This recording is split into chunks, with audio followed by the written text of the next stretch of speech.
E aí, galera, tudo bem com vocês? Aqui quem fala é o professor Lauriston Soares. Eu sou professor de Anatomia e Fisiologia Humana e trago aqui no meu canal muitos conteúdos sobre anatomia, sobre fisiologia, para que vocês entendam mais sobre esse mundo. Então, se você já gosta desse tipo de conteúdo, já deixa o seu like aqui para que eu continue fazendo mais vídeos sobre isso e vocês estão acompanhando comigo, se vocês chegaram até aqui, a minha playlist, né, falando sobre anatomia do sistema esquelético. Então, já deixa aqui nos comentários as suas dúvidas que vocês tiverem ao longo da nossa aula de hoje, para que eu grave um vídeo para tirar a sua dúvida em específico. E não se esqueça de se inscrever aqui no meu canal e ativar o sininho para receber todos os conteúdos que são sobre anatomia e fisiologia humana. Então, dando continuidade, eu estava falando sobre os ossos do crânio, né? Então, os ossos do crânio, eles são pelo menos 26 ossos que a gente pode encontrar no crânio, desde a mandíbula, maxila, osso zigomático, a gente vai ter também os ossos temporais, osso parietal, que vai estar aqui em cima, osso frontal.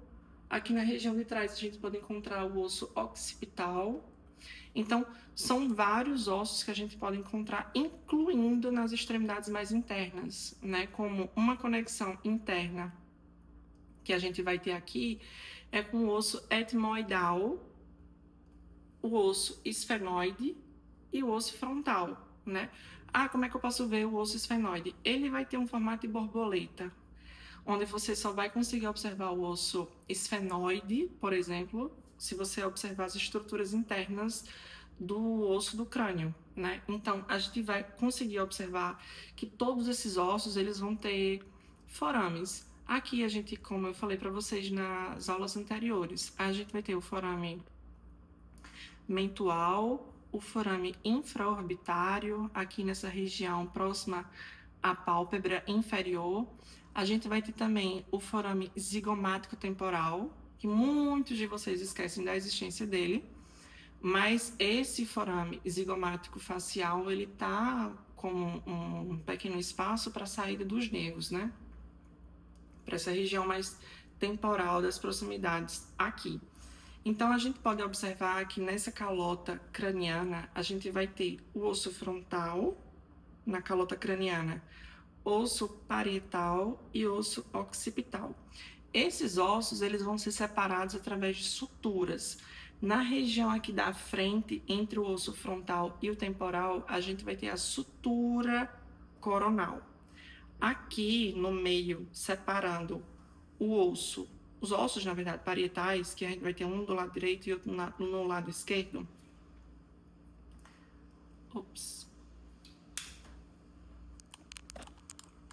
A gente vai ter esse osso parietal do lado direito e do lado esquerdo. Então, a gente tem que entender que esse osso ele vai ser separado através de uma sutura, que a gente chama de sutura sagital, que está separando os dois ossos.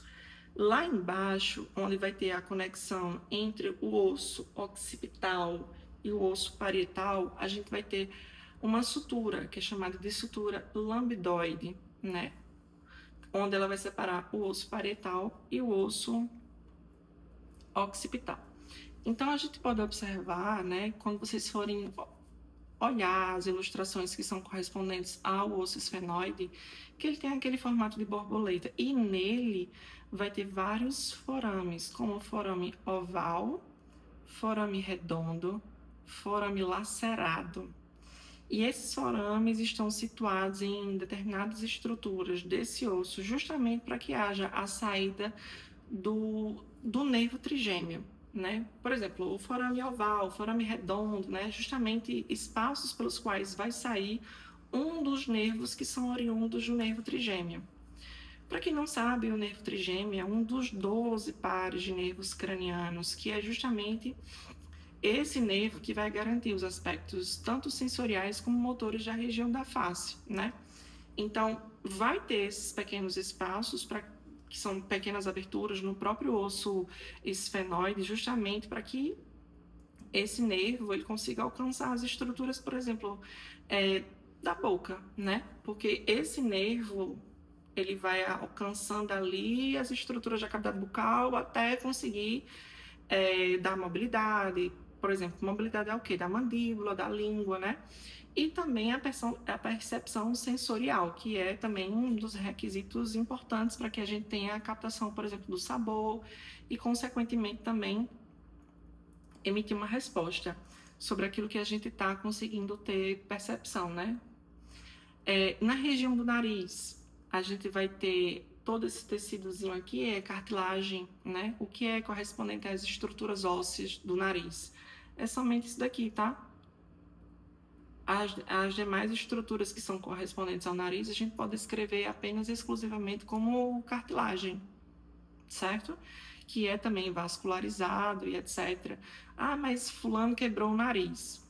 Ele quebrou, na verdade, a cartilagem do nariz, né? Porque o osso do nariz é somente isso daqui, certo? Que geralmente o pessoal, por fins estéticos, acaba aqui quebrando, né? Justamente para deixar uma curvatura, né? Não deixar uma ondulação.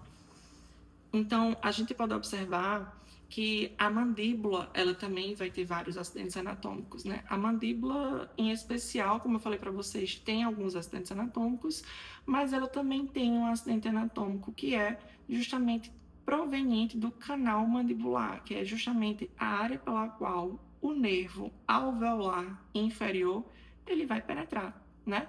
Então, a gente observa que tem justamente as estruturas do canal mandibular para que haja aderência, né, do nervo alveolar inferior. A gente também vai ter aqui, ó, o ângulo da mandíbula, que a gente pode observar que no gênero masculino é mais quadrado do que em comparação com o gênero feminino, que é uma das categorizações que a gente pode observar das principais diferenciações que a gente pode encontrar nas estruturas esqueléticas que são correspondentes ao gênero feminino e masculino. Ah, mas por que eu preciso saber disso? Porque quem vai trabalhar com perícia criminal precisa entender sobre essas principais diferenciações que podem ser encontradas nos ossos do gênero masculino e feminino, para conseguir até mesmo conseguir identificar, né, o corpo ali é de qual gênero, né? Então, a gente consegue observar aqui o ângulo da mandíbula, tem também o ramo da mandíbula, tem a cabeça da mandíbula, que ela se articula justamente com a eminência articular, né, que é justamente essa área da região do osso temporal, que é onde vai ter o disco articular. Muita gente tem DTM, né, que é disfunção temporomandibular, que é justamente quando essa mandíbula ela se desloca, né, ou fica mais protusa. Tem gente que sente até um estralo ou até dor, cefaleia, né, dor de cabeça, justamente porque essa mandíbula ela se deslocou. A gente também tem o que a gente pode descrever como osso hioide, né? É um osso que praticamente ele fica flutuando, ele não está em conexão com nada, ele somente é um osso que vai ficar flutuando e basicamente a função dele é servir como um espaço de aderência dos músculos aqui, o músculo de gástrico, por exemplo. Esse músculo aqui, ele vai daqui até aqui. Ele precisa de uma área de aderência para que ele consiga ter uma fixação melhor. E aí é justamente onde vem o osso hioide. Que do osso hioide, ele é um osso bem pequenininho, vocês vão conseguir ver numa aula prática. Ele é muito pequenininho e ele acaba servindo literalmente como uma área de fixação. Tanto é que os músculos que estão se fixando na extremidade mais superior do osso hioide vão ser chamados de músculos supraioides. E os músculos que estão se fixando inferiormente ao ocioide é chamado de músculos infraioides. Então, ele acaba sendo tão importante que ele acaba aqui descrevendo as categorizações dos músculos que estão sendo fixados superiormente ou inferiormente, né? Então, a gente pode observar ainda falando sobre vértebras, né, que as vértebras elas são várias estruturas que estão conectadas entre si através de um disco cartilaginoso, que elas acabam que fazendo com que haja uma grande conexão, mas que a gente consegue observar que essas vértebras elas estão apinhadas uma com a outra, né? O que seria isso? O que eu estou querendo dizer com isso? Essas vértebras, elas acabam que formando todo o canal, né, onde vai passar, né, a medula espinal. E nesse quesito, essas vértebras elas não podem ficar retas, elas têm que ficar fazendo umas leves curvaturas. Mas por que isso?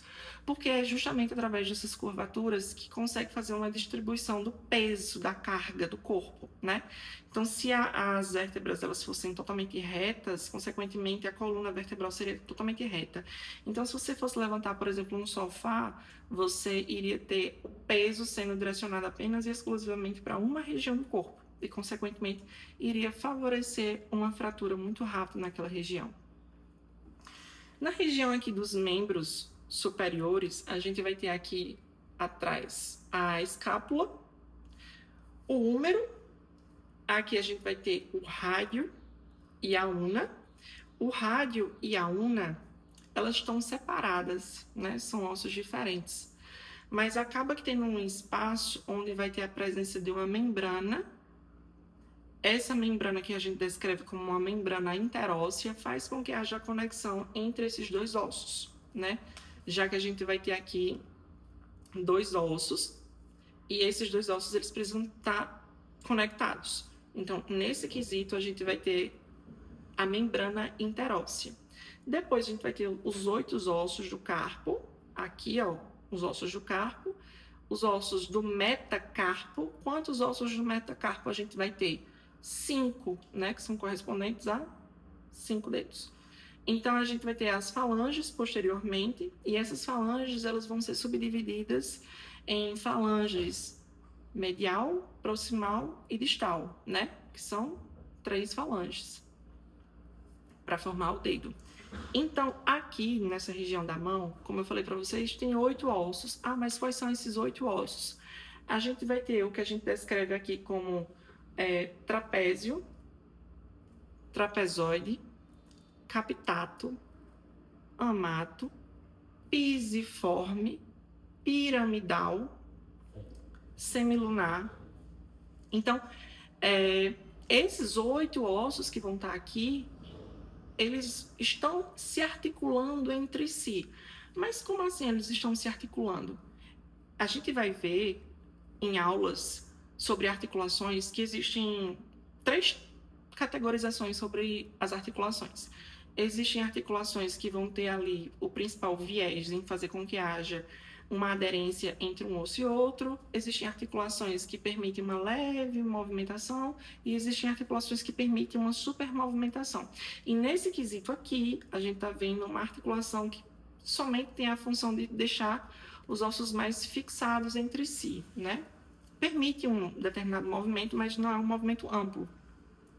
E a gente precisa entender que existem esses ossos aqui que estão separados entre si e estão interligados através de articulações. Na caixa torácica, a gente consegue observar que existe ali a presença das costelas, né? Que as costelas elas são classificadas em categorias de costelas verdadeiras, falsas e flutuantes. Se você já sabe a resposta, já deixa aqui nos comentários qual é a resposta, porque na aula anterior eu já descrevi sobre a categorização das costelas. Aqui nessa região a gente vai ter a presença do osso externo.